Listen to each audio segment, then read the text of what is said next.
be familiar with all of this, but there is what's described as the growth agenda. There was the Cambridge and Peterborough Independent Economic Review, and that was I suppose, an underpinning for an awful lot, if you could call it that. You might say it's a specious underpinning, but it's an underpinning for an awful lot of the stuff that we see floating around. And it's often referred to, whether it was good, bad, or indifferent, and whether its targets for housing growth were correct, understated, or overstated. There are three main figures that one can latch onto. One's the government target, which is the current local plan process is engaging with that target and working out how to deal with it. Of that 40,000 plus that the government has given, 35,000 so far have been identified. I've called it Wing, it's now called Marley. It's out on the side of the Marshal's car area up at the airport. And there's a planning concept of 66,000, so beating the government target by 50%. And of course, what they try to do is find ways to fill the gap between 35,000 and a number somewhere between 40,000 and 66,000. And those of you who've been keeping up with these things will know that they've just released information about bids that have come in for development. So that's something, if you want to see where all these things might be, there are maps available now of what people have bid for. That doesn't mean to say they'll get it, but that's what is in the wind now. And as Andrew has mentioned, this thing that we're looking at here in the northeast of Cambridge is in part underlain by a sense of the inequalities in Cambridge and out of reach house prices. The need to reduce car commuting, which obviously we're all very familiar with, and a drive for densification. This is a key term, not only in terms of city housing, but also in terms of what's planned here and what they plan for the science park, which forms part of this whole development area, this area action plan, AAP. May we go on to the next one, Andrew? Thanks. So we also have this chicken and egg question of Cambridge North. Cambridge North was built not with this development in mind, but those who are pursuing this like to put forward the view that the station in and of itself requires that you build dense housing near it. So you can consider whether you think that's a serious proposition or not.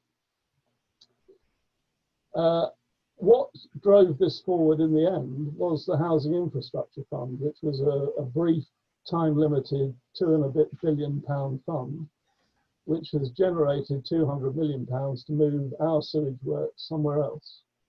What we don't know is whether there are any strings attached to that or who the primary beneficiary of that £200 million will be. But the bid was submitted by the combined authority of the City Council and Anglian Water, so you can see who the moving forces in this are.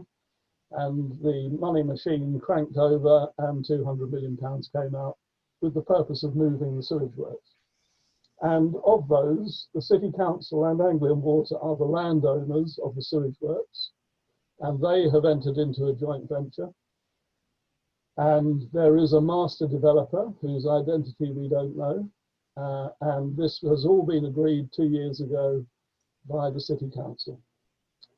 The bid that was made proposed 5,000 to 6,500 new homes and 7,000 new jobs, and so you can already see that there's been some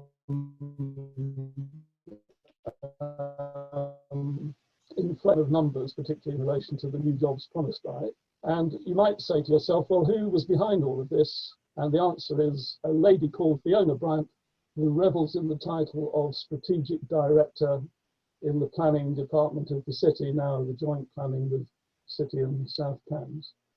And she was the person who put together the paperwork that went to the City Council. And if you want to have a look at it, by all means do, but you will see that there is very little evidence in those papers that your elected representatives were made aware at the outset of the scale and the density of what we are looking at. So I think it's a case of a lack of proper governance. But anyway, we'll go on from there if we may to the next slide. So here's a quick glimpse of 3 timetables.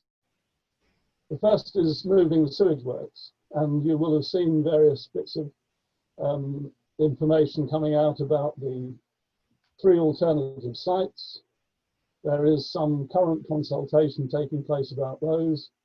In fact, only this afternoon we saw a sign near the turn for Land Beach saying no sewage works here. So already the locals where this might go are reacting. Later this year there'll be some more consultations, and as you can see there's a need to produce a preliminary environmental information report. And one of the issues that has emerged is whether the subsoil, that's to say what underlies the current sewage works, which was largely Victorian or late Victorian invention, is replicated by any of those sites. Because if you don't have the right underpinnings to the sewage works, obviously whatever's coming out of the sewage works will go down through the soil and enter into the groundwater. So this is something that needs to be thought about. Can we go on then, Andrew, please? So you just caught a glimpse of it there. 2022, they should then have the go-ahead to move the sewage works. Then we look at another timetable, which is the actual timetable for this development. And this was produced by the planning team. It may no longer be up to date, but you can see in black what we're doing at the moment, the community engagement on ethos and ideas. You see this odd word beneath that, meanwhile planning permission. These are largely container-based, shipping container-based uses for the land in order to start to rev up a sense of excitement and anticipation. And then you can see we go on through to 2024 to achieve planning permission. In the meantime, the sewage works still hasn't moved. So we're still using the sewage works, and it will only be, in effect, another 2 or 3 years after that, that they start doing stuff by way of building on the sewage works. But they will have given themselves planning permission to do what they intend to do. So there we are. We've got the movement of the waste recycling. It takes years to do it, and then the building will take place here. May we have the next one, Andrew, please? So we're looking at 2027, 28 for homes being occupied. However, as I've said, as Andrew has said earlier, there is stuff going on there at the moment. And if you look at this picture, some of you may be able to recognize bits of it. There's Cambridge North on the right-hand side of the picture. And those of you who know the area will have been down there and seen the hotel that's been built and see the preparation work that's going into building the triangular office block that's next to it. That's phase 1. Brookgate is, sorry, can we go back there, Andrew? Thanks. Brookgate, no, that's it.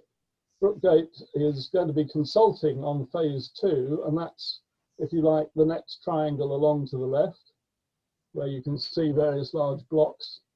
One of them is an office, but they say there's 700 homes there, and they are supposedly coordinating what they're doing with the NECAP, NECAP activity. But they have planning permission, they control the site, and they will almost certainly now crack on and do what they intend to do, but they will supposedly consult this autumn on that bit. And then they have a phase 3, which is the next bit up, that has the orange arrow going, pointing to the hotel, going through it. And then there's phase 4, which is to the left there, that's just blocks of white. And that runs off along the sidings. Phase 4 is rather larger, doesn't have any housing in it as far as we can tell at the moment. But it's largely commercial. Thanks, Andrew. Over to you.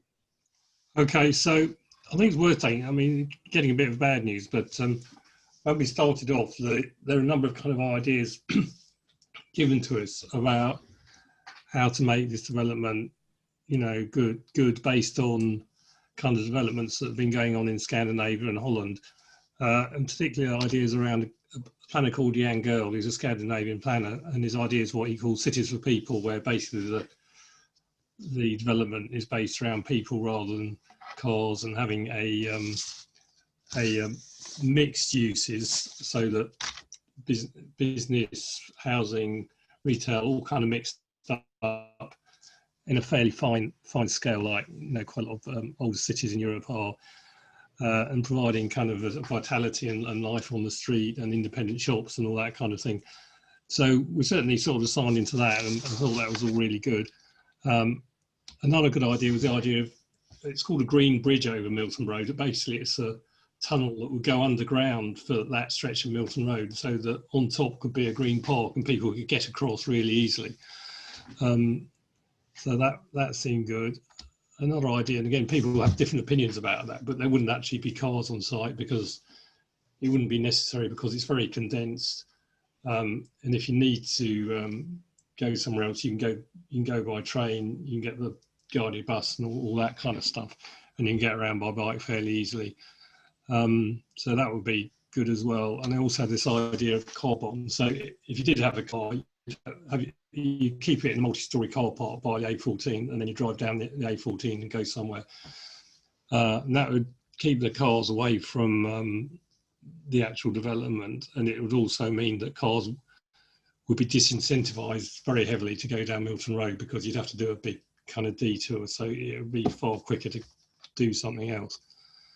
That was the original vision 2 years ago. Unfortunately, now we've actually come to the plan, and we're still trying to unpick it, but that vision has kind of been watered down quite a lot.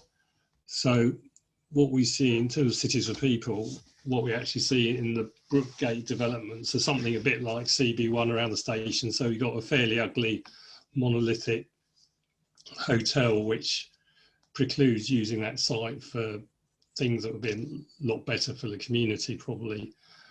And that's, as John was saying, this is because this development is happening now. It's not really subject to the rules of the plan, because the plan doesn't come in for 4 years. And that's something that only became apparent, relatively late in the consultation process.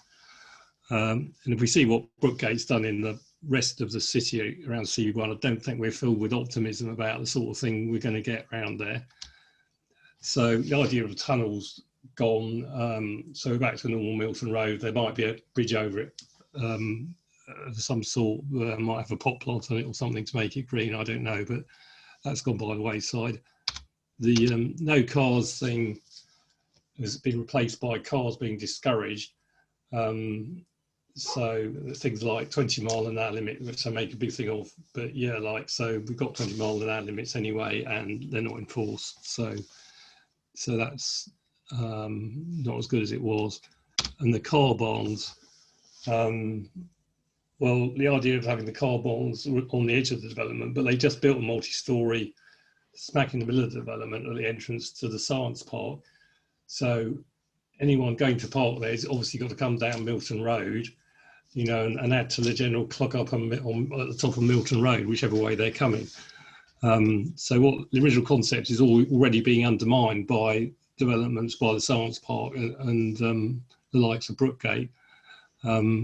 So that's kind of not so good from our point of view. Okay, John, the next one.